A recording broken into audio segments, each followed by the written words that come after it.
Pasado alas 10 po ng umaga nang makatanggap ng tawag ang Eastern Police District tungkol sa ilang armadong kalalakihan na nagpaputok ng baril sa loob ng isang mall sa Ortigas. Naghagis pa umano ng granada ang mga armadong kalalakihan at may mga naitalala na ring sugatan. Para bigyan po tayo ng update, on call doon si Ian Cruz. Ian?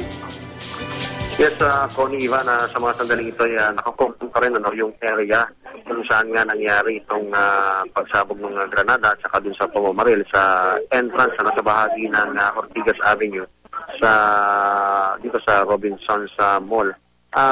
Kaninang around 10 a.m. o around 10 a.m. nung pagbubukas na nga itong mall ay dalawang riding in tandem, yung sinasabi sa initial na report na sumabay sa pagpasok ng Robin Tellers ng Security Bank na magdadala naman ng pera sa Sunrise money changer sa loob ng mall at doon na raw nangyari yung pumamaril doon nga sa dalawang Robin Tellers at sa kanila naman pagtakas ay doon na raw nag-itcha ng granada itong mga suspect.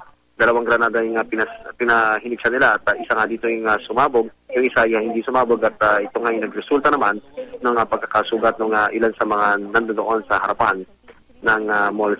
Mula kaninang alas 12, Connie and Ivan, ay bukas na muli itong mall. Nag-resume na sila ng operation pero nakakordon pa rin yung area ng Sunrise, yung money changer, tsaka yung malapit dun sa entrada, yung area kung saan nga nakita, yung hindi sumabog na granada. At doon naman sa bahagi ng Ortigas Avenue sa eastbound, yung papuntang Rizal at Pasig, ay may nakita pa tayo doon na isang magazine saka isang basyo ng bala. Ang sinasabi ng mga pulis, yung info daw sa kanila ay yun daw ay mula sa tumakas sa suspect. At yung mga suspect daw ay tumakas sakay ng mga motorsiklo lamang, tinahak din lamang nila itong Ortigas Avenue. Kung Ivan, katabi ko ngayon si Rosan Villegas, siya yung Public Relations Officer ng Robinsons Stand. At malaman lang natin yung latest na nangyari. Ma'am, sa ngayon ba yung mall, kumusta na po ngayon? The mall is open. We open at 12 o'clock today. Pero paano po ang nangyari kanina? Magka-10 a.m., ano bang nangyari talaga dito sa Robinsons Galleria? Where there were at least 2 armed men who tried to rob the roving tellers of Security Bank at the mall here in Quezon City at around 10 o'clock a.m. Police authorities responded to the alarm, which is part of the mall security setup, within 15 minutes. Mall was closed for a few hours after the incident, and we have since reopened to the public. Parties involved are working with the police. So, mabilis po yung pangyayari, ganun po ba? Yes. To describe it, I would say, zoom in and zoom out. Very fast. Very, very fast. Pero nabanggit na po ba ng mga gwardiya natin at saka ng mga pulis, nakuha po ba yung pera? I have. That you have to refer the matter to the police and to Security Bank. Pero we're certain, may injured talaga mula sa Security Bank? Yes, 2. Sa kanila. Sa mga bystander po sa labas, ilan po ang nasugatan sa pagkakaalam po ninyo? None. Pero may mga nadala po ang MMDA sa Medical City, hindi po naiulat sa inyo? Yes, they were brought to Medical City. The two guards were brought by MMDA. Yung mga civilians po na nasugatan doon sa pagsabog, hindi po niyo nakita?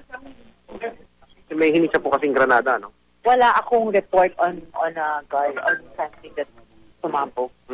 So, yan Ivan and Connie.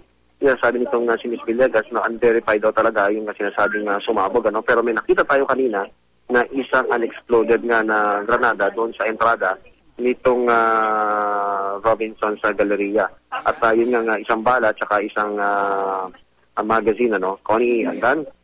Iyan, so linawin lang natin, yung initial reports kasi ang tinangka daw nakawan ay yung money changer. So hindi money changer kundi bangko yung tinangkang nakawan. Money changer talaga, Sunrise money changer, yung sinasabi sa initial report. Pero Ivan, ang mangyayari kasi, ang senaryo kasi kanina, magdadala pa lamang ng pera yung bangko, yung Security Bank, yung mga robbing tellers nila mula din sa armored car, dadalhin yung pera papasok nga. Dadalhin sa money changer nung teller ng Security Bank, tama? Oo, correct. Okay. Dadalhin nila yung pera papasok at yun nga, yun ang senaryo na tinitingnan, sumabay itong mga suspect at doon na nagkaroon ng barilan doon sa loob. Diba? Okay, yung granada, kailan to itinapon? Ito ba mga papatakas na suspect sa kanilang pagtakas, doon sila naghagis ng granada, tama ba? Most, Ivan, yan ang sinasabi sa atin ng mga Sumabog pulis ba na iyan yung granada? Hindi. Ang sinasabi sa atin, Ivan, ng mga pulis, sumabog yung isa. Yung isa naman daw ay hindi. Nakita natin, ako mismo personal ko nakita, yung hindi sumabog na granada, Ivan, Okay. nakita ko talaga na hindi sumabog yung isa. At ito nga, agad na nilagyan ng duct tape ng mga bomb squad na rumisponde. At yung habang tumatakas naman daw yung mga suspect sakay ng mga motorsiklo, may nalaglag na magazine ng baril at may nakita pa tayo na basto doon sa kahabaan ng Ortigas, sabi niya, Ivan. Yes, paglilinaw lamang, Ian, itong mismong money changer na tinangkang nakawan at sinabayan nga kamo yung mga teller ng bangko, no? Ito nasa labas ng area, nasa loob siya ng mall, pero dun banda sa may labasan? Ganun ba yun? Connie, kasi ang nasabi nga, yung Stanley's money changer, actually, pagpasok mo doon sa sinasabing lower level, papanik ka pa. Oh, okay. Papanik pa siya. Pero hindi pa malinaw sa ngayon, Connie, hindi pa kasi nagbibigyan ng pahayag itong QCPD, si General Vega, de la Vega, ganyan din yung counterpart na sa EPD, dahil nag-imbestiga pa raw sila, ayaw pa nila magpa-interview sa ngayon, Ang binabanggit lang kasi ng ni Miss Villegas naman dito sa Robinson, pumasok lang, parang mabilisan lang ito, parang sinabayan at doon na nangyari yung pamamaril, lumabas sila, sinigsa yung granada at tumakas na itong mga suspect. Yes, so Ian, ang nakikita natin ngayon, nakasarado pa rin ba sa publiko yung mismong area kung saan pinangyarihan ito? Nakikita kasi namin sa video lang ngayon na may mga naka-uniform ng SOCO at syempre kanina pa may mga areas din na parang naka-cordon off. So, pwede nating abisuhan yung mga motorista?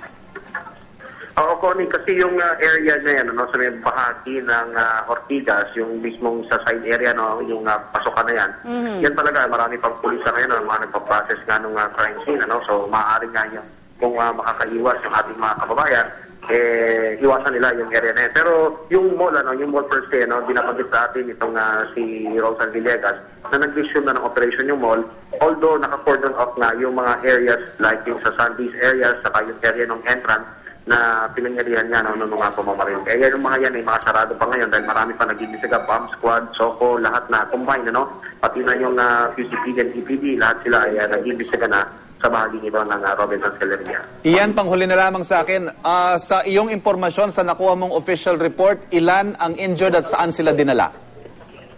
Ang binabanggit sa atin, Ivan, ni Ms. Villegas, dalawa yung kumpirmadong mula sa Security Bank, sila yung dinala sa medical city, pero may mga nakuha pa raw, ito hindi pa natin na-verify, may mga kinuha pa raw na mga na-injured naman sa labas, dun nasa sinasabi na, dun sa blast naman ito, ang sinasabi nila ay may 4 pa daw na mga civilian, so 6 man lumalabas, mula sa Security Bank at may 4 mula sa civilian. Pero yung mga yan iba na ay yung lalo na yung 4 hindi pa natin verified, although yung dalawang taga-Security Bank ay pinukonfirm na ni Ms. Villegas nga na injured sila dinala sa medical city. Okay, Ian, panghuli na lang din sa akin. Meron kasing lumabas kaninang report na meron ng confirm na isang patay. Ano ba ang balita natin dyan?